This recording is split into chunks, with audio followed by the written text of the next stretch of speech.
Tuổi trẻ này mình cùng nhau khoác vai đi từ sáng tới đêm, hát lên như chưa từng được hát. Vui này thôi ai biết mai sau nhỉ. Anh ơi hè về rồi, em ơi hè về. Đông qua lâu rồi anh em đặt chén rượu xuống cho bớt lè nhẹ. Anh cười bộ con lê, em tháo khăn quàng cổ. Anh tạm rời bàn làm việc cùng em xuống phố đón một phụng nợ. Em ơi lên xe mình đi thôi, đời mình khi trễ lúc vội. Bao lâu rồi ta không nghỉ ngơi, để thân thể réo hụt hơi. Tuổi trẻ có được bao nhiêu nào, trước mắt đã 30 rồi. Lần cuối mình ngồi với nhau từ khi nào mà vẫn phải chờ đợi. Ơi loài người này rất vội. Em ơi cứ sống sao cho mình thấy vui, sống như ta chưa từng được sống, cầm bàn tay nhau đi qua đêm dài. Tuổi trên này mình cùng nhau khoác vai đi từ sáng tới đêm, hát lên như chưa từng được hát. Vui này tôi ai biết mai sau. Em ơi đời loài người này ngắn lắm, cứ chi ai ôm hết âu lo, sống như ta chưa từng được sống, cầm bàn tay nhau đi qua đêm dài. Em ơi dù cho mai này có ra sao thì em hãy nhớ bao nhiêu sầu lo sẽ qua màu.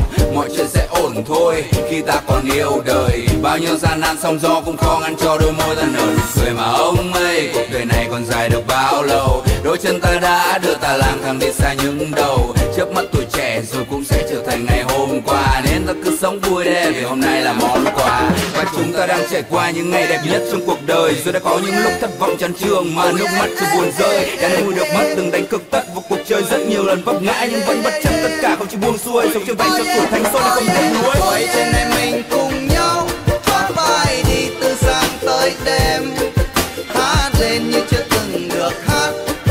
Vui này tôi ai biết mai sau. Em ơi đời loài người này ngắn lắm, cứ chi ai ôm hết âu lo, sống như ta chưa từng được sống, cầm bàn tay nhau đi qua đêm dài.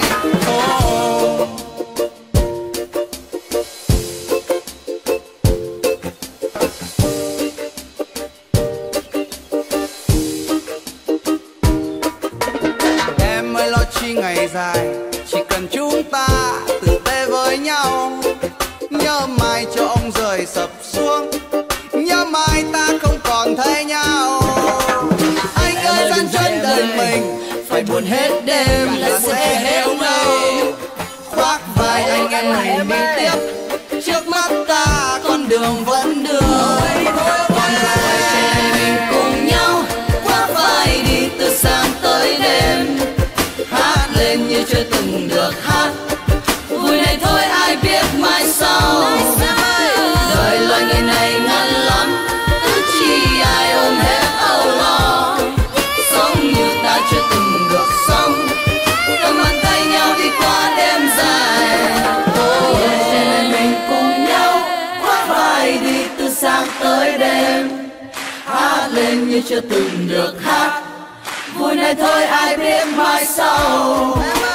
Đời loài người này ngắn lắm, cứ chi ai ôm hết âu lo, sống như ta chưa từng được sống.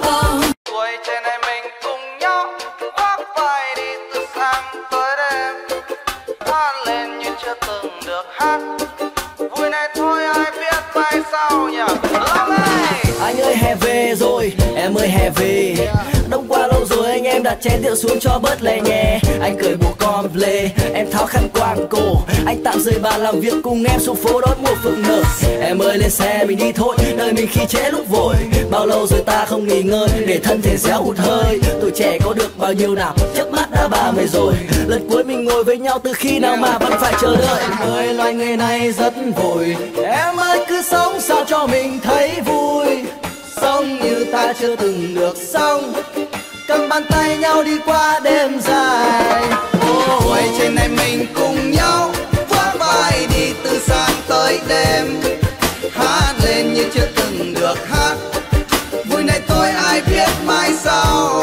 Em ơi đời loài người này ngắn lắm, cứ chi ai ôm hết âu lo, sống như ta chưa từng được sống, cầm bàn tay nhau đi qua đêm dài.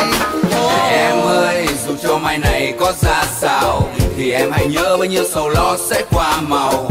Mọi mọi chuyện sẽ ổn thôi khi ta còn yêu đời. Bao nhiêu gian nan sóng gió cũng khó ngăn cho đôi môi ta nở.